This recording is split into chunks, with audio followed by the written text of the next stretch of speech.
everyone, and welcome to another Panel V podcast. I'm your host, your undefeated host, Alex Jankowski. Joining me are the non-undefeated analysts of Julian Edlow and Steve Buchanan. We're off to a good start. They're already really happy, in a great mood. Steve is in a flannel sandwich. Didn't get the memo. That's okay. Wasn't here last episode either, so I'm sure he's got let's get to that. Let's get to that. What's up, buddy? So first of all, you were here for like about 30 seconds. First of all, if anyone audio was listening, because I know my impression was spot on. I will say, for somebody, I ate a slice of humble pie. You did a very good impression. A little over the top, but it was fine.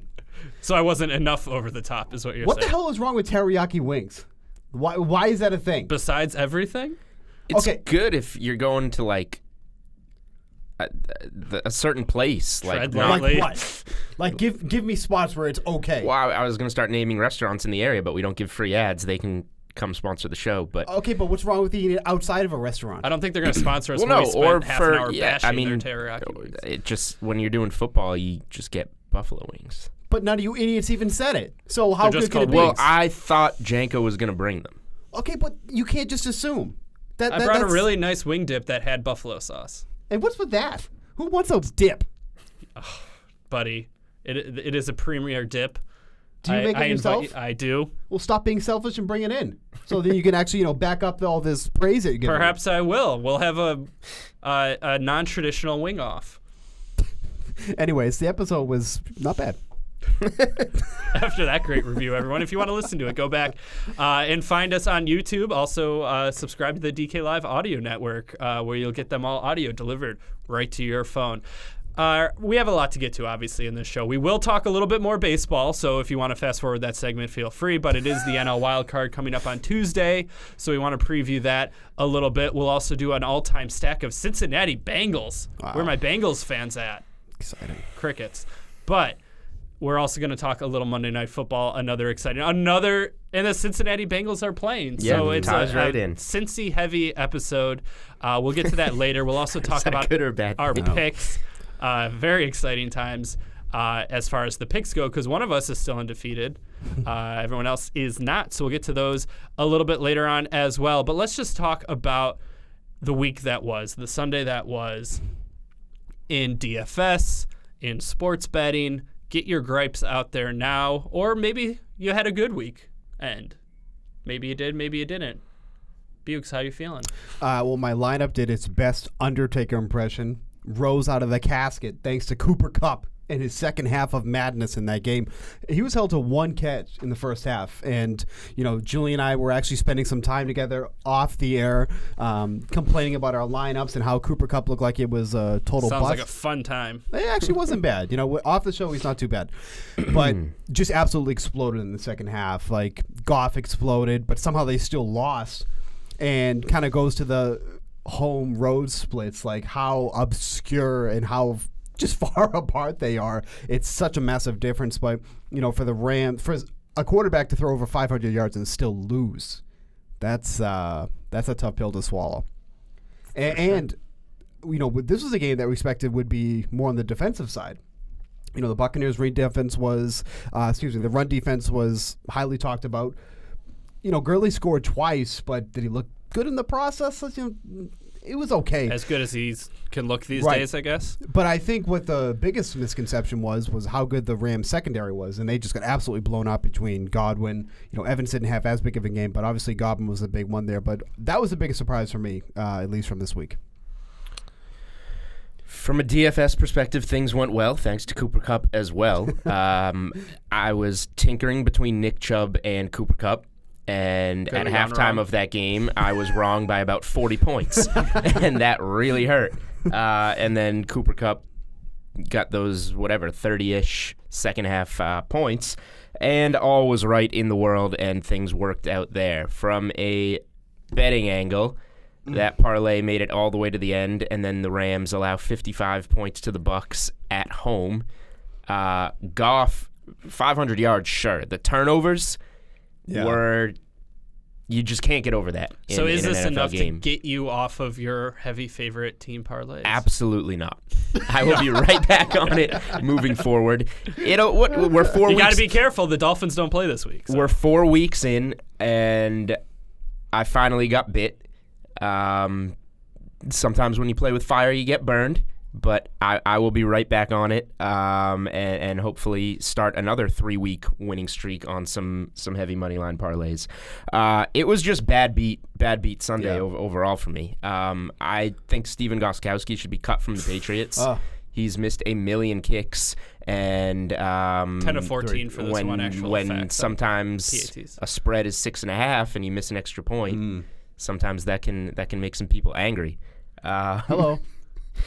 What else? Patrick Mahomes, DK Sportsbook. If you read my player prop, his passing yards was set at 315.5. He threw for 315. Loved the over there. Great shout out to our bookmakers there. They did a fantastic job setting the number. Nail. I was on the wrong side of it by a half a yard. I didn't know about that one. That sucks. Sure does. Yeah. Thank God for Cooper Kupp and DFS, because that'll cover my debts on the sportsbook side. Whoops. We're on to week 5. Speaking of week 5, one game off the board right now. Bills Titans. Yep. Having to do, of course, with the health of one Josh Allen. Keeping my own personal thoughts aside, I don't think it makes that much of a difference. But what? Let's talk a little about Bills Patriots. The under hit by a mile. Defensive battle. What do you take away as far as defenses go in that game, given that one turned Josh Allen over that many times, or Bills quarterbacks over that many times, while the Bills defense at least held Tom Brady? Is that more problems with the Patriots offense, or look, I mean, they faced a really good defense in the Buffalo Bills? I mean, I didn't understand why the Bills weren't getting as much respect as they were. I mean, it's not like they've been burned in the secondary, like they've been okay. But it wasn't viewed as a smash spot for Brady or anything like that. Like I figured it was going to be a low-scoring game from the Patriots side, from the Bills side. So I wasn't overly shocked, but I was more shocked about how many people were like, "Oh wow, Brady looks awful. You can't get anything, over this defense." And I was like, "They haven't been that bad." Right. Like I think they just weren't getting as much respect as they should be, because prior to this game, granted they really hadn't played anybody yet, but the defense has held up. Yeah. So I guess I was more surprised that people were expecting more from the Patriots, and obviously the under hit, and there was a ton of turnovers those game from the Bills, but I think they're a defense you have to respect moving forward. Yeah, and I mean, Edel been banged up too. I guess if we're talking like from a DFS perspective, the issue with the Bills, they just don't get a lot of turnovers and sacks. They're not opportunistic, and I think I mentioned that in the last show too, is that they're going to limit your yards, and they're going to, obviously limit the scoring, but they didn't, from a DFS perspective, like I said, they're not going to score you points that way, and then also they're not going to turn it over and shorten the field for the Bills, who desperately needed a shorter field. I mean, that's how the Patriots got their touchdown. So interesting nonetheless. AFC is kind of garbage. So I mean, for me, I guess the main takeaway was that the Patriots are not going to have this cakewalk season, even though they might go 15-1, 14-2, 13-3. There's going to be games in the mix, because we just saw them have a game in Buffalo, and Buffalo just doesn't have an offense. Right. It did show that their defense was for real. I thought the Patriots' play calling was not outstanding. I don't think they did the best job necessarily to put themselves in position in this game, but that's also part of the Patriots' game planning for a good Bills defense and having some trouble with it. So I think that the Patriots respected Buffalo's defense, and Buffalo's defense proved that they were legit. So I guess that's my major takeaway. The Bills will be able to keep themselves in any games with the rest of the AFC outside of maybe the Patriots and the Chiefs, who might just be a little bit too much for them on offense. The Bills can play with anyone, because they can make it a 13-10 game and come out on the right side of it. Yeah. Are they gonna use that ability to make a little bit of a postseason appearance, a playoff run? We'll see. But the Bills are definitely good enough to compete in the AFC. And from a Patriots perspective, it just shows that a team's going to have to be near perfect to beat them, because even when you play them even, you get a special teams touchdown, and that's the difference in the game. Which brings us to the Week 5 odds on the Patriots side. Perfect team, perfect game, probably not coming from their opponent this week, I'm going to guess. No, this is a different situation. The largest spread we have right now that is on the board, it's 14.5, Washington at home. Made the decision finally to go with Dwayne Haskins to see what they had. Interesting to do Didn't have much. Yeah, well, you do it when he doesn't have Terry McLaurin there, the one guy who we knew he's going to, have a connection with. So that was a mistake, I guess. Figured, hey, look, it's the Giants defense.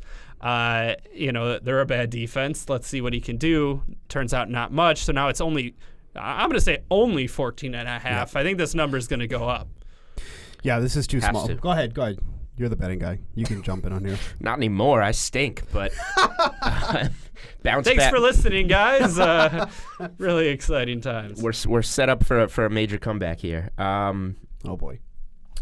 I just feel like this is the Redskins aren't doing anything right, and the Patriots are in a bounce back spot. The only thing I don't like about this game is the Patriots being on the road, but Washington just made the Giants defense that's gotten torched week after week look like the steel curtain and with complete inability to score. So the Patriots, who have allowed one touchdown on the season, are probably going to have a pretty easy time no matter which quarterback is on the field in this game.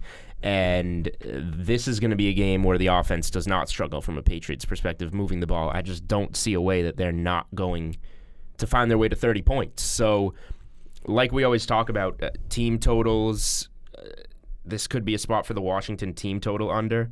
And from a spread perspective, I would think the Patriots are going to win this game by more than 2 touchdowns. Yeah. Let me look up the team total while you give some thoughts on the game. Well, even the thing with Haskins, when he came and he tossed 3 interceptions, there was 4 interceptions in the game total. Keenum had that one early, then he was taken out. Haskins threw 3. And then you just look at what his receivers did. Nobody had more than 3, and that was Paul Richardson. What are you doing? Why are you looking at my drink? It just randomly picks up my drink. I just noticed it smell. for the first It's time. haterade. There's no free ads. Jesus. Anyways. As so you were. Paul Richardson led Bucks the has been team drinking a lot of haterade. with 3 receptions. They just got absolutely nothing going on offense. And it's not like they didn't have the pass attempts. Haskins threw the ball 17 times. It was just no yardage on any of them. He just looked terrible. The only good thing about his game was that he had 23 rushing yards on 2 attempts. So that was good at least. But for a Giants secondary that's been burned week after week after week, they look downright elite, which compared to what they've been. And Daniel Jones didn't even look that good either. Yeah, I thought. And we'll get to that. I want to talk about that line a little bit before we then go maybe talk a little DK. Regular DFS for week 5, our early thoughts on salaries. Vikings -5 at the Giants. I think is kind of surprising. I think the Vikings are in trouble. Dalvin Cook can only do so much, and Kirk Cousins stinks. Yeah, he's yeesh. bad. Yeah, Buzz's girlfriend status. Woof. Yeah, the Vikings just don't look good right now, and now Adam Thielen is openly complaining now. Yeah. So is this a get right spot for him, squeaky wheel scenario that maybe they just come out and stomp the Giants, or we believe in the Giants if here? this was last year, I'd say yes, probably, but they just are so focused on running the ball. It doesn't feel like they want to throw it all. They don't want to put the ball in Kirk Cousins' hands. They just want to give it to Dalvin Cook, which has worked out well, but you're still not winning games at this point. So it's tough. My early lean would be Giants. Yeah. I think 5 is too big. Yeah. Yeah. Even if they lose this game, the Giants have been playing, I think, good enough on both sides of the ball to keep it within a field goal. Maybe it's tough because it came against the Bucks and the Redskins, but it was a convincing 24-3 win against Washington. And the Tampa game, we just saw Tampa go into LA and beat the Rams in a tough place to win. Not that the Rams have a great home field advantage, but they just play better at home versus on the road. So maybe the Giants are a little bit better than we thought. This will be an interesting test. Not that the Vikings might not even be good at all. So maybe this isn't a test. They will get a test when they come the following week, Thursday Night Football, into New England. we'll find out what the Giants are really made of. And from a Washington perspective, after Miami has this bye, it's Dolphins-Redskins in week 6. With Miami coming off a bye, maybe they're prepared for a team that just gets blown out by the Patriots, and Washington's not, and that's a spot that Miami could get their first win. Who knows? Or at the very least, their first cover. I'd settle for that. It's going to be really interesting. If let's say the Patriots win by 40. And Haskins look worse than he did. Yeah. Who knows what that Miami-Washington line will be, but now we're really getting down the road. Hey, well, down the road, talking Washington, Miami is where I want to be. Yeah. The toilet bowl. Super Bowl 1972 Super Bowl rematch. One of those Super Bowls. Anyways, DFS real quickly here. If anything jumps out to you, shout it out. We got Lamar Jackson's the most expensive quarterback, kind of by a mile, 7,100, going up against a Pittsburgh team that we haven't seen yet this week. They're going to play tonight. Some more on that in a bit. McCaffrey, the highest priced player, again, 8,700 with Kamara just behind him at 86. Maybe how do you discern between those two? Tampa Bay's, we talked about their rush defense being good, but obviously Kamara affects the game in a multitude of ways, but McCaffrey's he's out there every play. Yep. They need him out there every play. Jacksonville's still stout, but Carolina's at home. I mean, is this where we're going here between those two? I mean, so you got 5 guys priced at 8K or above, but, take out Barkley because he's not in there, obviously. But, Elliott's the cheapest of the group. He's got a, decent matchup against the Packers. They're great matchup. Yeah. And, we just more than decent. Did we watch Thursday Night Football with the Eagles? The Eagles shredded. Yeah, I know. The Packers on the ground. Jordan That Howard. was, we thought, and myself included, that was a really good Green Bay defense, and it might be in the secondary, but they got completely exposed by Philly on the ground. So Elliott coming off a pretty much busted game last night against the Saints, so getting him at 8,300, I feels like the best spot of them all. But, yeah, McCaffrey just can't be stopped. He's playing on 100% of the snaps. Him and Fournette are pretty much the guys that are receiving the most touches out of all the running backs right now. So you're going to have to pay up for it, but, really only a $400 difference between McCaffrey, Kamara, Cook, and Elliott. So there's going to be a lot of spread out ownership, I think, at the top tier. McCaffrey's got to be considered the cash lock there, just based on his volume and what he does every week. Last week was the first week that I didn't play Christian McCaffrey in cash, only because I felt it worked out fine because I felt like the $800 savings to get to Eckler opened up other things, and then it was safe enough against Miami, and it was whatever, like a 3-point difference in the end, that it didn't really matter which one you played. So, but now Eckler's off the board pretty much. We'll see what is he in cash. Yes, yeah, you got to wait for his price to drop. He's a fine. Eckler's probably a really interesting tournament play because it still could be 60-70% in favor of Eckler while they work Melvin Gordon back and people see the name and roster Gordon. Because real quickly on him, obviously the pricing took into effect that Melvin Gordon is back, but Eckler and he's more expensive than Eckler. Yeah, $1,300 from last week down to $6,700, while Melvin Gordon's at $7,000. So in a tournament, I would have no problem going back to Eckler. Like, Julian said, we haven't heard anything yet, but it could easily be 70-30, 60-40. And even if I get 40% Eckler, at least from what he's shown so far this season. 40 would worry me, but...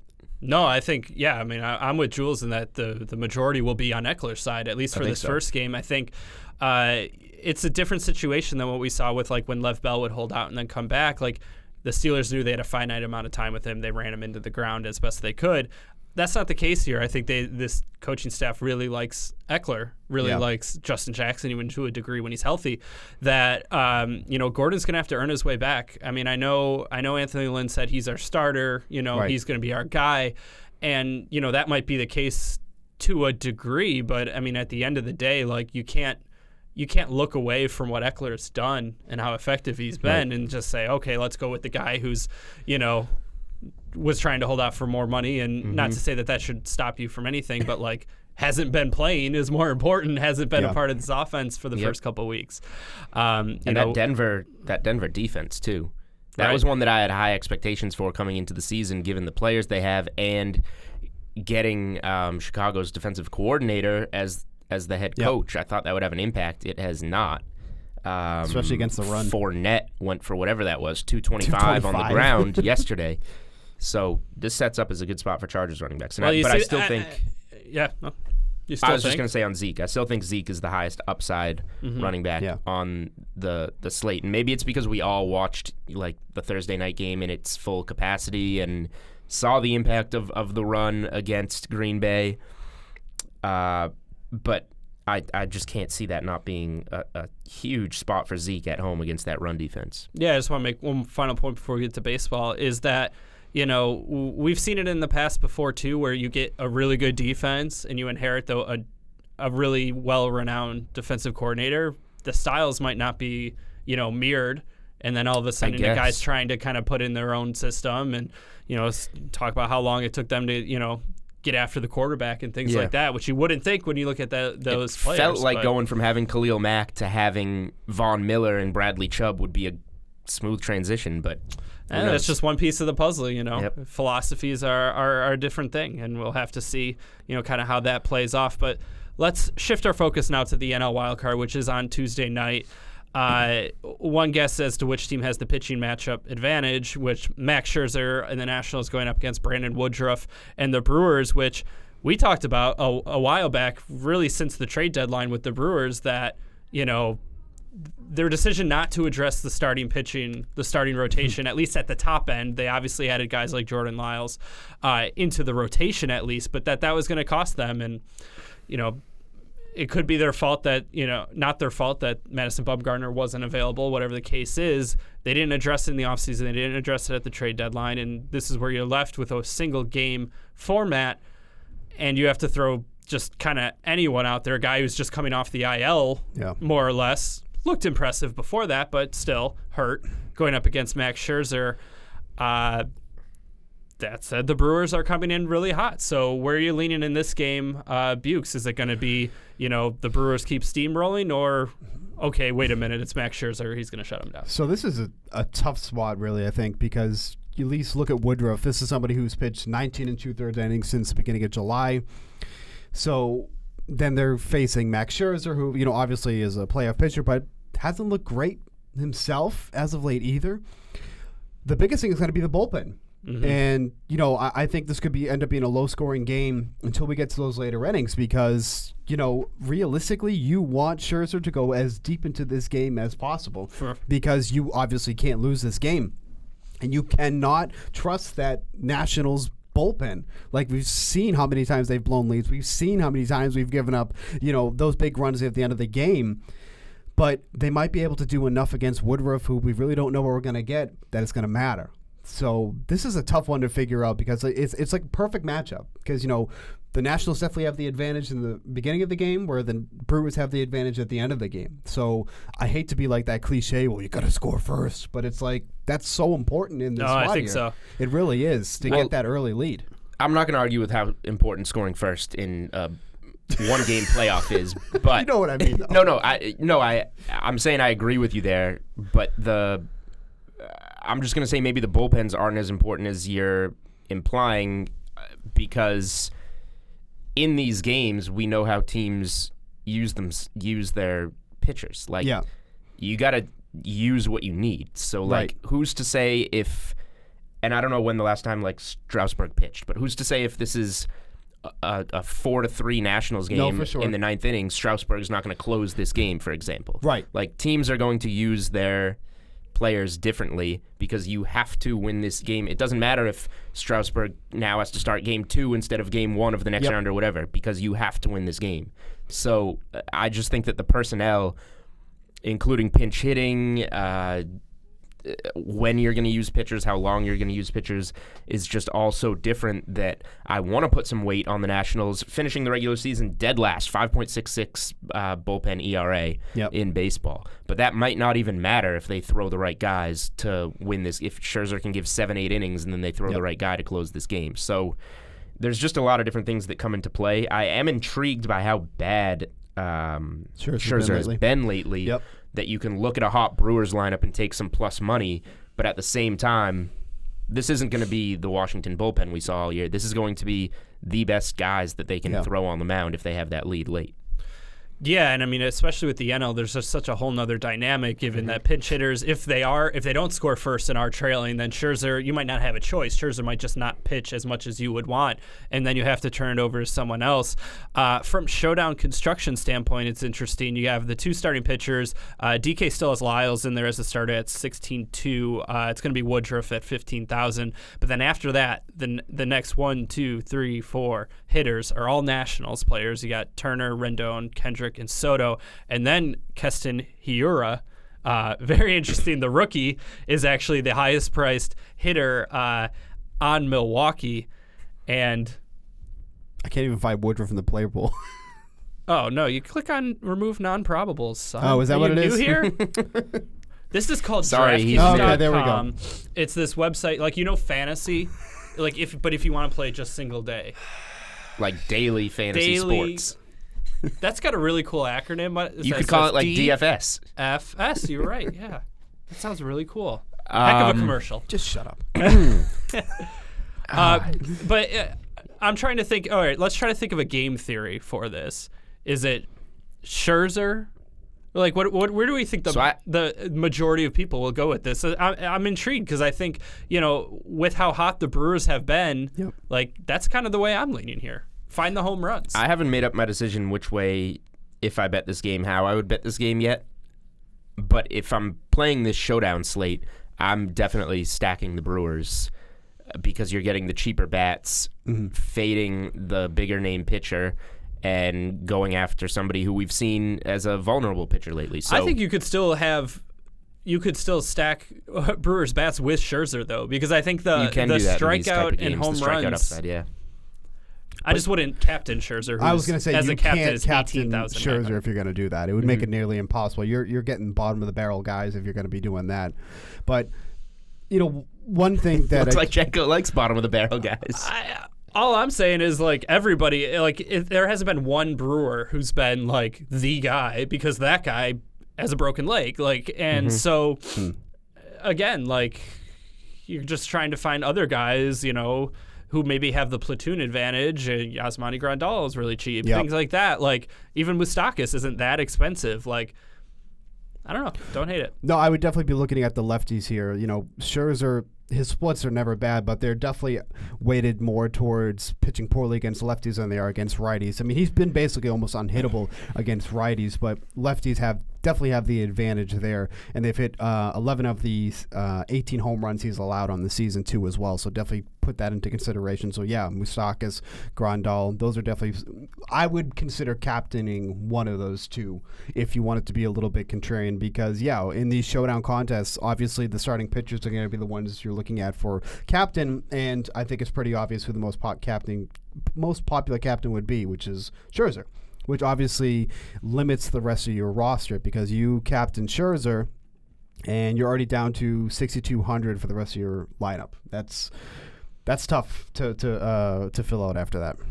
Just looking at Scherzer's BVP here against the Milwaukee lineup. That's my. I know Bucks will get on board with this. That's my shtick. So Yelich is actually 10 for 29 against him with 3 home runs. Don't matter. You take him out of the mix here is my point. The rest of the Brewers' bats are 16 for 114 against him with 2 home runs and 40 strikeouts. I mean, that's what I would expect. And I also learned that the Brewers have a guy named Tuffy Goswitch. What? From what era? Tuffy? Right now. And he's 1 for 4 against Scherzer with a walk. Look how happy he is. He's so happy. That a boy, Tough. Watch, this dude's going to be in the lineup, and he's going to hit a grand slam. Way to go, Tuffy, go. Tuffy's so happy. Hold on. What camera am I on? Look at Tuffy. Look how happy he is. He's so happy.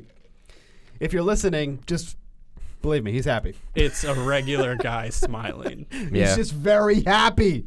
He's just happy to be here. Because the cameraman probably said, smile. I bet if you had your watch on, I bet you'd have a big smile on right now. It's just the little things to make you happy. What is Tuffy short for? Anyways. Tuffster. Oh, here we go. Producer Matt coming in the clutch. Goosewitch's father gave him the nickname Tuffy when he was 6 months old because he was an especially destructive baby. Quote, I used to break my crib and fall out and just keep on going, and it wouldn't faze me. So lose the nickname when you're 6 years old. Like, he's going to get destructive on Max Scherzer on Tuesday night. Wow. Who knows? He probably won't see the field. Tuffy. Now we have a sleeper play for the game at least. It's just too bad I can't put Andrew Cash in my lineup. There it is. That is the signal. All right, let's move on. Let's Hope. Hope springs eternal. Thank you for having that ready. That was great. Thank you. Attaboy. Oh, we might as well, before we See, move, the we might as well little things in mention the life. line on the game. Yeah. The Nationals are minus 180 currently as of Monday afternoon, and that's moved a little. I saw them in the minus 173, minus 177 when I was looking at it earlier. That's so people that might have been That's the pretty low switch. for a Scherzer start. That's That might what have that been was the my switch, initial yeah. reaction. Yeah. What's the Nationals? Plus 155 on the Nationals. We've the total seen- is 8.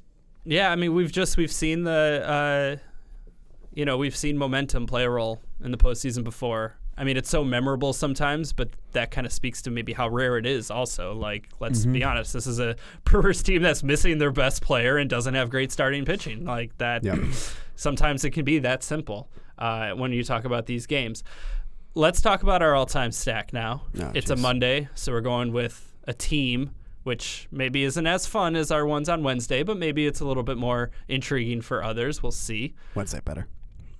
Yeah, all right, maybe. But we're talking about the Cincinnati Bengals, guys.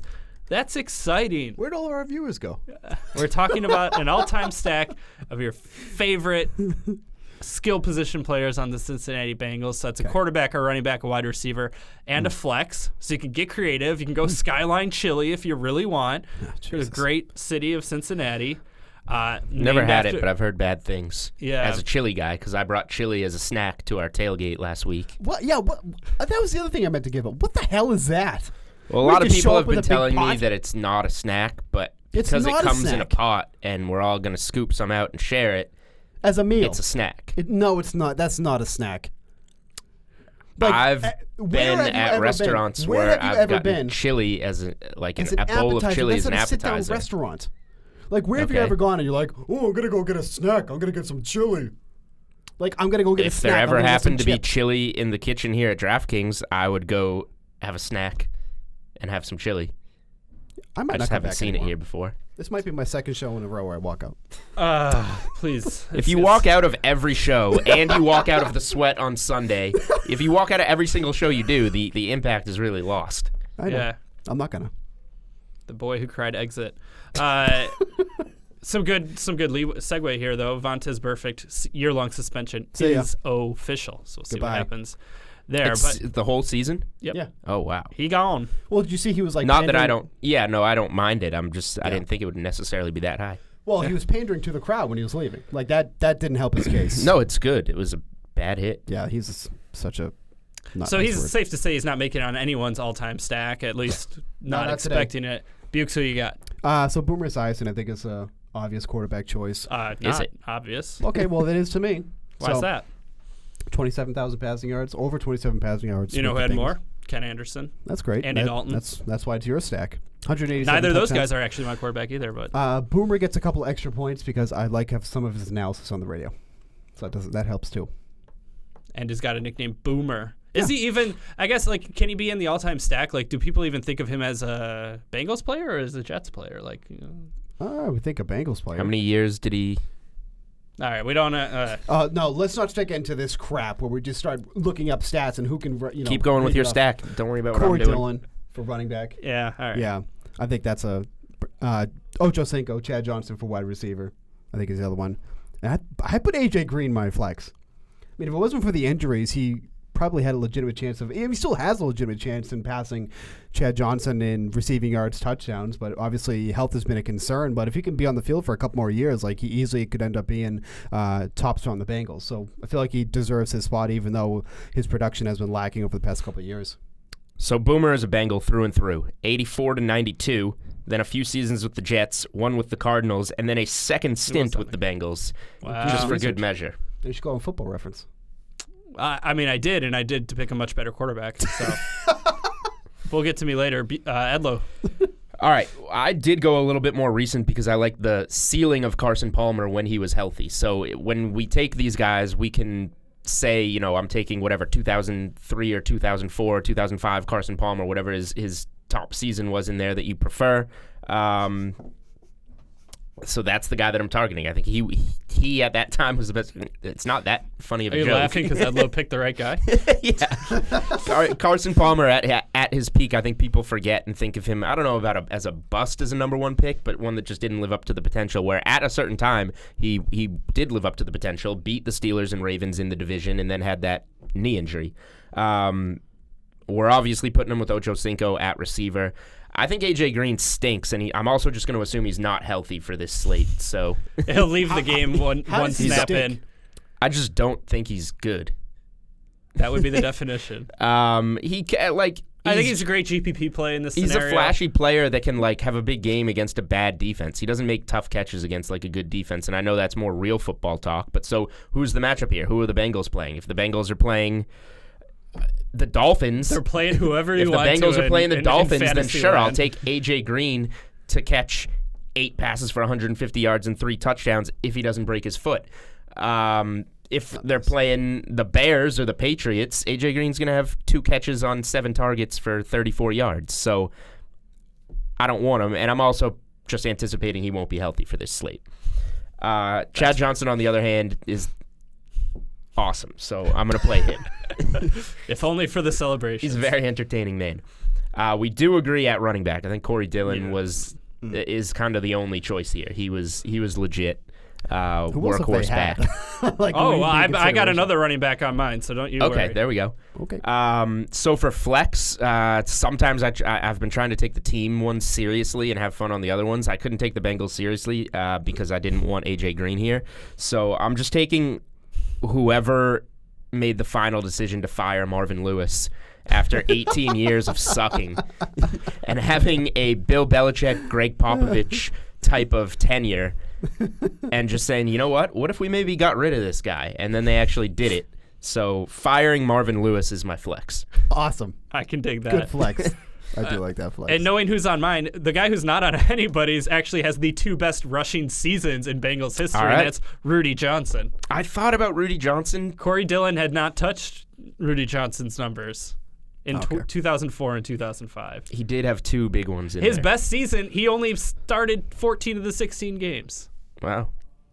Sorry, and Rudy. He was the backup, and they promoted him to the starting role when Corey Dillon went to the Patriots. We screwed you, Rudy. I apologize for that. Okay, Carson Palmer is my quarterback. Ken Anderson is the all-time leader in passing yards for the Bengals, but Palmer had a lower interception rate and a higher touchdown rate. Just got cut short due to injury, and also cut short because back then you didn't play quarterbacks right away. He sat behind John Kitna. Yep. Didn't even get to play right away. If he did, who knows? Corey Dillon still is my number one there, and maybe it's because Rudy just wasn't the feature guy on those offenses. Those offenses were all really good, but Dillon was all the Bengals had. So you don't actually have Rudy Johnson in your stack, though? No, I have Corey Dillon. Okay, I thought you were going with Rudy Johnson. I've had to take a moment to apologize to Rudy. Got it. Chad Ochocinco also is my wideout, and then my flex is Ickey Woods because again, it's fun. The Bengals are a team you forget about half the time is even in the league. So anything someone could do to stand out and make you think about them. I mean, you got the Ickey Shuffle. He was a fullback and actually had a couple good seasons as a running back, having a career revival in Geico commercials. Sorry, no free ads. In auto insurance commercials, doing the Ickey Shuffle. Right. I mean, if you try to even think that team, or the Bengals went to a Super Bowl one year, you scarcely remember it. They almost won that Super Bowl even against the 49ers. Chris Collinsworth was there too. I opted to leave him out. But to me, Ickey Woods, a little more fun. So he's on my stack, but we screwed Rudy. There's some also, Bengals. You could say we screwed Ken Anderson, who's actually the best quarterback. Apologies to Rudy Johnson. I know they're big fans of the show. Yeah. As you guys can tell, we probably put a lot more thought into our Wednesday stacks, which are a little bit more fun. For some reason. Maybe that change will be forthcoming. If you like the teams, though, let us know, and we'll keep doing them. Yeah. We got anything from Monday night? Yeah, great segue. Because we are going to talk about the Bengals. Bengals are playing some roster. foosball. But before we do that, we do have to talk about our picks on Sunday. Which of you losers want us to go Thought first? we were gonna skip that. Yeah, no, Edlow. Yeah, that's right. How'd you do? Edlow. How are your two Let's picks? go, hot shot. So I was right that the Eagles were going to get out of the gate slow and the Packers would start hot. That should have been a first quarter bet rather than a first half bet because the Packers got smoked for the remaining 3 quarters of that game. I also don't know why I chose that play. I was trying to give people something earlier in the week, I guess. I don't know why I chose that play over what I've basically been doing and betting team totals of the Dolphins and the Patriots opponent every week because we all know to 2 do of the that. plays. Well, then why don't more people do it? I feel like people forget about team totals. Under for Miami and Buffalo easily hit.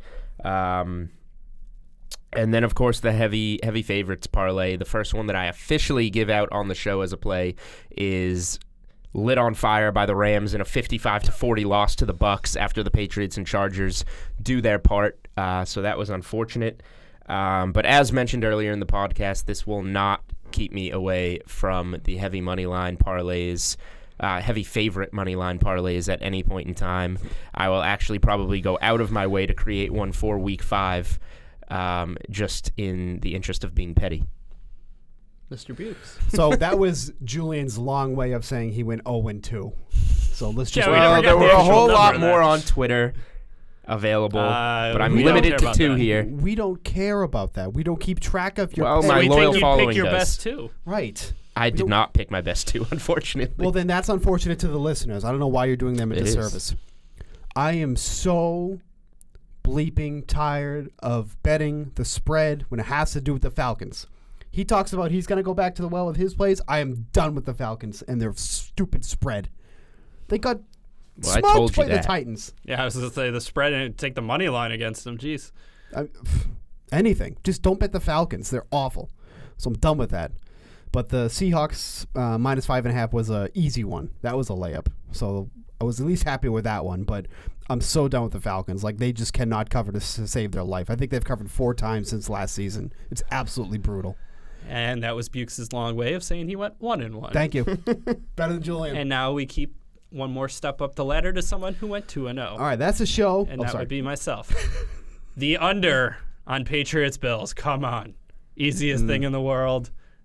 Bills can't move the ball. Luckily, they didn't give the Patriots too many short fields. They actually still gave them quite a few, and the defense still came to play. So the under was 42.5. I felt good about that by the end of the first quarter, really.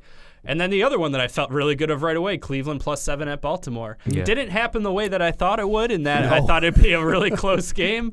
The other way around, like I said, sometimes you bet on talent over coaching. That was the case we got there. Cleveland easily covers +7 against the Ravens. We'll give you our other ones on Wednesday. But yeah, Monday Night Football. Mason Rudolph v. Andy Dalton. How exciting. Who do we like in this one? Defenses and kickers again. Kind of. I mean, I'm not really crazy about this game. There's, Dalton's looked okay, but as you'd expect, his production has been going down week after week. And, the Steelers are nothing special defensively, but I'm just going to keep riding with Mason and Juju.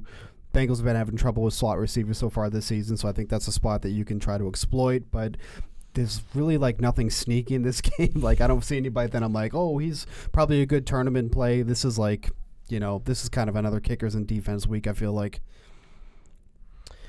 Yeah, I don't know if I think I'm more interested in the Monday night, Thursday night slate than playing the actual showdown and getting. You don't have to play anyone from this game. No. I have interest in some people, particularly Boyd at receiver. I just don't like the way that the showdown lineups are kind of rounding together. So I think that including Seattle, the Seahawks, and the Rams on Thursday night kind of makes some sense. I think my favorite aspect of this game, though, is just the Tyler Boyd props. His catches are at 5.5. I'll be surprised if that's not 6.5 soon. And then his receiving yards, 69.5. So seems kind of if low. we look at tweet from Evan Silva late in the week. Teams targeting the slot versus the Steelers, 26 for 29 for 323 yards and 3 touchdowns on the season. That's the spot that Boyd will be lined up in. Boyd's been having a great season in his own right, kind of overshadowed by the weird hot start from John Ross, how good Boyd has been. So obviously in your showdown lineups, in your Monday to Thursday lineups, Boyd's the guy I'm getting in there.